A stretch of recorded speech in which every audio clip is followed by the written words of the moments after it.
क्या आप जानते हैं कि जिस औजार से हम रोज मेहनत करते हैं उसी औजार में भगवान बसते हैं। और वो भगवान हैं देव शिल्पकार बाबा विश्वकर्मा, जिन्होंने इंद्रपुरी से लेकर विष्णु का सुदर्शन चक्र और शिव का त्रिशूल तक गढ़ा। आज उनकी जयंती हर मजदूर, कारीगर और इंजीनियर का सबसे बड़ा पर्व क्यों है, चलिए जानते हैं। प्राचीन काल की कल्पना कीजिए, जब ना तो मंदिर थे, न महल, ना ही कोई औजार।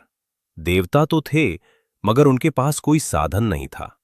इंद्र के पास गदा थी, मगर उसमें दिव्यता नहीं थी। विष्णु के पास शक्ति थी, मगर कोई शस्त्र नहीं था। शिव के पास तप था, मगर उनके हाथ खाली थे। ठीक उसी समय ब्रह्मा के संकल्प से एक दिव्य पुरुष का अवतरण हुआ, बाबा विश्वकर्मा। कहा जाता है कि बाबा विश्वकर्मा के जन्म के समय पूरे ब्रह्मांड में एक अनोखी आभा छा गई। उनके हाथों में शिल्प के औजार स्वयं प्रकट हो गए।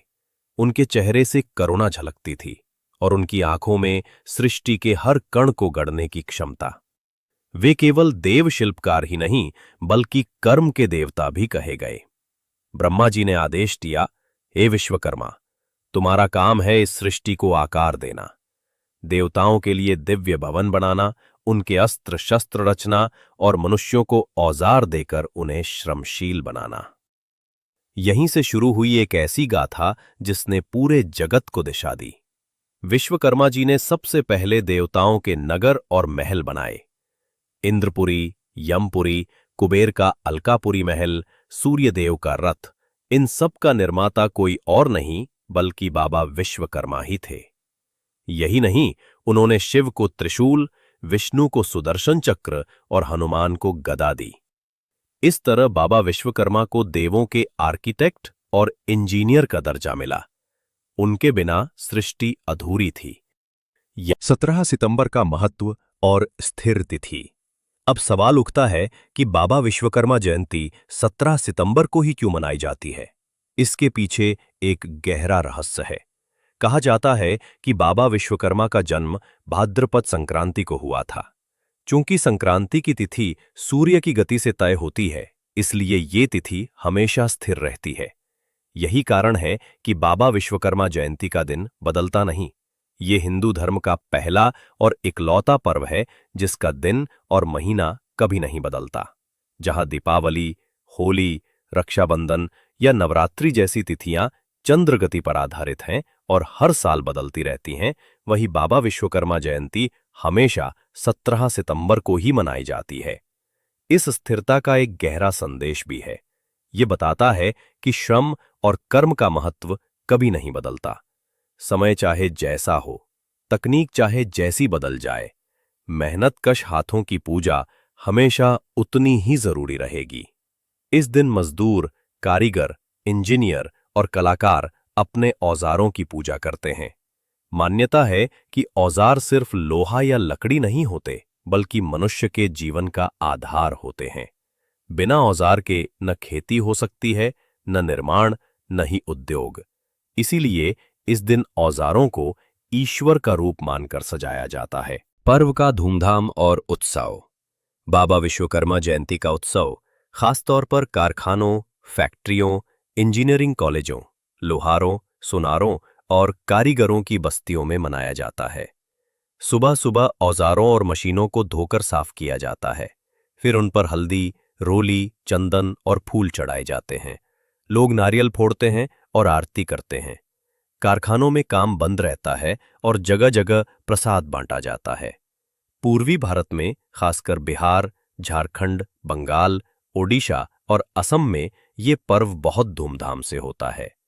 यहाँ पर पंडाल सजाए जाते हैं, बड़े बड़े भंडारे होते हैं और झांकियां निकलती हैं। लोग आतिशबाजी भी करते हैं, जैसे दीपावली पर होती है। गांवों में किसान अपने हल और बैलगाड़ी की पूजा करते हैं। कारीगर अपनी छेनी हथौड़ी को प्रणाम करते हैं। मछुआरे अपने जाल की पूजा करते हैं। यानी हर मजदूर अपने अपने साधन को बाबा विश्वकर्मा का आशीर्वाद मानकर पूजता है। ये उत्सव केवल पूजा भर नहीं, बल्कि समाज को ये याद दिलाने का एक तरीका है कि श्रम ही सच्चा धर्म है। भावनात्मक और संवेदनशील पहलू। जब मजदूर सुबह अपने औजार को धोकर फूल चढ़ाता है, तो उसकी आंखों में एक चमक होती है। वो जानता है कि ये औजार ही उसकी रोजी रोटी का साधन है। उसके लिए औजार केवल लोहा नहीं, बल्कि जीवन का आधार है। गांव में जब किसान हल पर रोली और चावल लगाता है तो उसके हाथ कांपते हैं, क्योंकि वो हल ही उसके परिवार का पेट भरता है। कारखाने में मजदूर जब मशीन को प्रणाम करता है तो उसके चेहरे पर गर्व होता है। यही मशीन मुझे रोजगार देती है, यही मेरे बच्चों की पढ़ाई का सहारा है। इस दिन एक अजीब सा अपनापन महसूस होता है।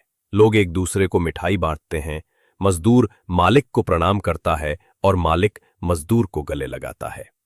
ये पर्व मजदूर और मालिक, औजार और उपयोगकर्ता सबको एक सूत्र में बांध देता है। ये पर्व हमें सिखाता है कि किसी भी काम को छोटा या बड़ा नहीं समझना चाहिए।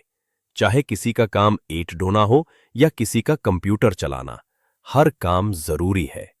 और बाबा विश्वकर्मा हर उस हाथ में रहते हैं जो मेहनत करता है। संदेश और आज का महत्व। आज जब दुनिया तकनीक और मशीनों पर टिकी हुई है, तब बाबा विश्वकर्मा की याद और भी ज्यादा जरूरी हो गई है, क्योंकि मशीनें चाहे कितनी भी आधुनिक क्यों ना हो, उन्हें चलाने वाला इंसान ही असली शक्ति है। बाबा विश्वकर्मा जयंती का पर्व हमें ये सिखाता है कि हमें अपने श्रम और अपने औजार का सम्मान करना चाहिए।